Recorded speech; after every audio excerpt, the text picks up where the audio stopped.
अस्सलाम वालेकुम नाजरीन। मैं हूं आपका मेज़बान गुलाम हाज़िर।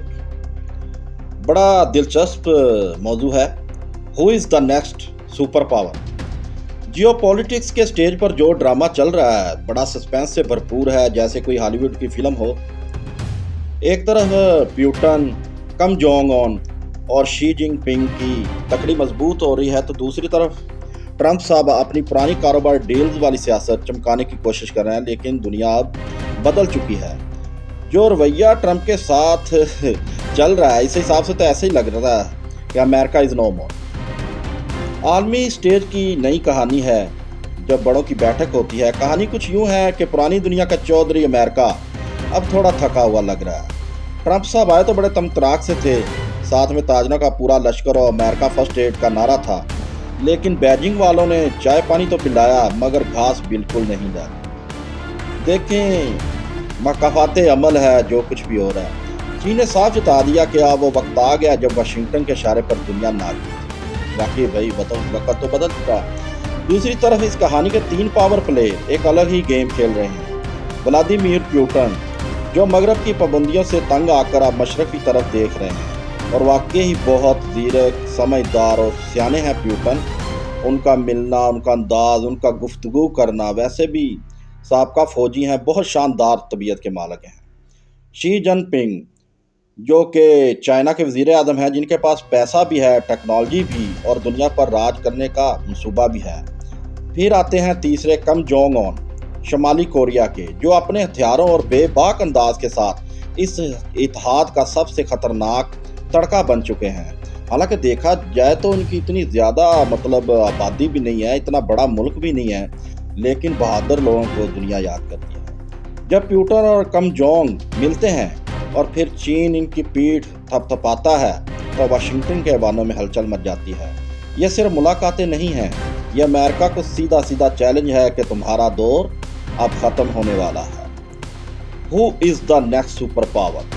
अगर हम जज्बाती हुए बगैर ज़मीनी हक़ायक़ को देखें तो दुनिया अब किसी एक चौधरी के हाथ में नहीं रहने वाली।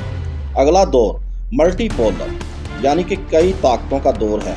लेकिन रेस में सबसे आगे कौन होगा? Let's see.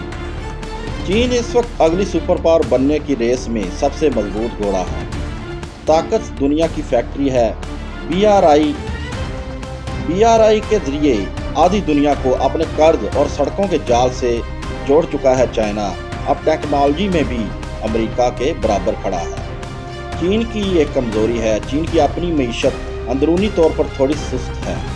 इसकी उम्र सीधा होती आबादी एक बड़ा मसला है। फिर आता है रूस और शुमाली कोरिया का ब्लॉक। ये खुद तो शायद अकेले सुपर पावर ना बन सकें, लेकिन चीन के वो बॉडीगार्ड ज़रूर बन चुके हैं जिनके पास दुनिया को हिलाने वाले एटमी हथियार और फौजी ताकत मौजूद है। ये ब्लॉक अमेरिका के हर मंसूबे को नाकाम बनाने के लिए काफ़ी है। जो हालात अमेरिका ने और इसराइल ने पूरी दुनिया में पैदा किए हैं, बड़ी ताकतें एक दूसरे के करीब आने पर मजबूर हैं, जिस तरह रशिया, चाइना, पाकिस्तान, ईरान और उसके अलावा नॉर्थ कोरिया।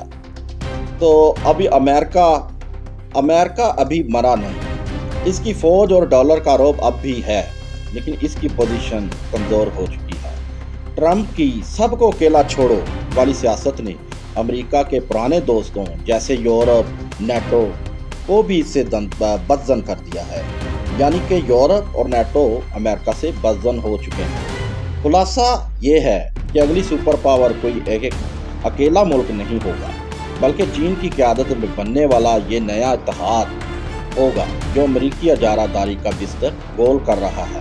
ट्रंप जितना मर्जी मुंह बना लें, अब बीजिंग और मास्को की जोड़ी ही आलमी सियासत का रुख तय कर रही है। आपको क्या लगता है नाज़रीन? क्या चीन वाकई अमेरिका को पूरी तरह पिछाड़ देगा या ट्रंप कोई नया पत्ता खेलेंगे?